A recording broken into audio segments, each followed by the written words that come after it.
15 মাসের যুদ্ধে শুধু স্বজনদেরই নয়, মাথার উপরের ছাদ, সহায় সম্বল সবই হারিয়েছেন গাজাবাসী। দুমুঠো খাবারের জন্য নির্ভর করতে হচ্ছে বৈদেশিক ত্রাণের উপর। তবুও নানা প্রতিকূলতার মধ্যেই পবিত্র রমজান মাসকে স্বাগত জানানোর প্রস্তুতিতে মেতে উঠেছেন তারা। ধ্বংসস্তূপের মধ্যেই খেজুর, বাদাম, মশলাদি সহ বিভিন্ন উপকরণের পসরা সাজিয়ে বসেছেন দোকানিরা। পবিত্র এই মাসটি নিরাপদে কাটুক, এমনটাই প্রত্যাশা তাদের।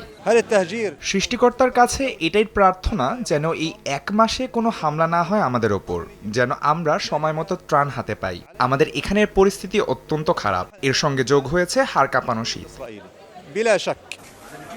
এদিকে ট্রাম্পের গাজা দখলের পরিকল্পনা এখনো মেনে নেয়নি ফিলিস্তিনিরা। এর মধ্যেই কৃত্রিম বুদ্ধিমত্তা দিয়ে নিজের স্বপ্নের গাজা কেমন হবে তার একটি ভিডিও নিজের সামাজিক যোগাযোগ মাধ্যমে নিজের প্রোফাইল থেকে আপলোড করেছেন ডোনাল্ড ট্রাম্প।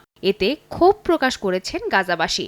মার্কিন প্রেসিডেন্ট যাই বলুক না কেন, কোনো মতেই তারা নিজের মাতৃভূমি ছেড়ে যাবেন না বলে জানিয়েছেন বাসিন্দারা। তাদের পাশে এসে দাঁড়িয়েছে জর্ডানবাসীও। শুক্রবার দেশটির আম্মানে জড়ো হয়ে গাজাবাসীদের বাস্তুচ্যুত করার বিরুদ্ধে আন্দোলন করেন শত শত জর্ডানবাসী।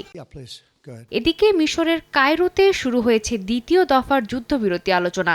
এ বিষয়ে মার্কিন প্রেসিডেন্টকে প্রশ্ন করা হলে তিনি বলেন, গাজায় দ্বিতীয় দফার যুদ্ধবিরতি নিয়ে আলোচনা ইতিবাচকভাবে এগোচ্ছে, যদিও চুক্তির দ্বিতীয় দফা শুরু হবে কিনা এ বিষয়ে কোনো মন্তব্য করেনি ট্রাম্প।